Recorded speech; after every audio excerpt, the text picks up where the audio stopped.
happy to have him on tonight. Joseph Borelli, thanks so much for coming on. Thank you. First to Andrew Yang. Is a very smart guy. Very smart guy. Actually, I would say the smartest person who ran last time on the Democratic side. Certainly smart enough to know that if you defund the police and stop enforcing the law, you will get crime, chaos, and disorder. Why isn't he saying that out loud?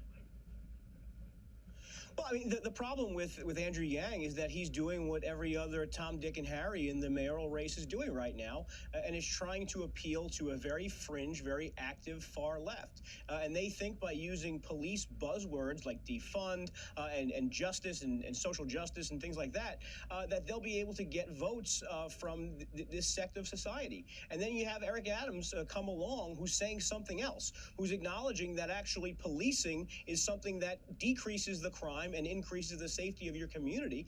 And it really isn't too surprising for most people in New York City that he is gaining in the polls as a result. Tucker, you go to any neighborhood from, posh Midtown Manhattan to some of the rougher stretches of the outer boroughs, and it's still just 1% of people committing all the violent crime in New York City, even with the rise.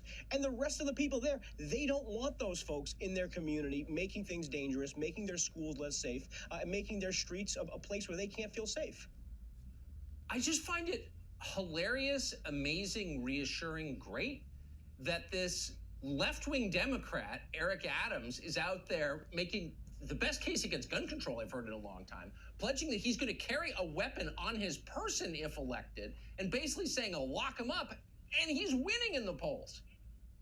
Does that kind of blow your mind? Yeah.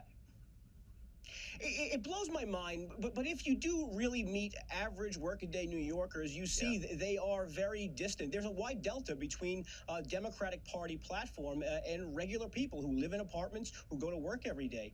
But you can't paint Eric Adams as all too rosy. This is someone who did make his political bones trying to reform the police department from the inside, and he has committed to continuing police reforms. I just don't know any Democratic policy in terms of policing that has resulted in the city becoming safer or someone becoming safer in their own block.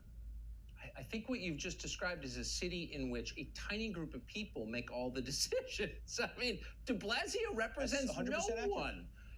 Last question, super quick, because we're almost out of time.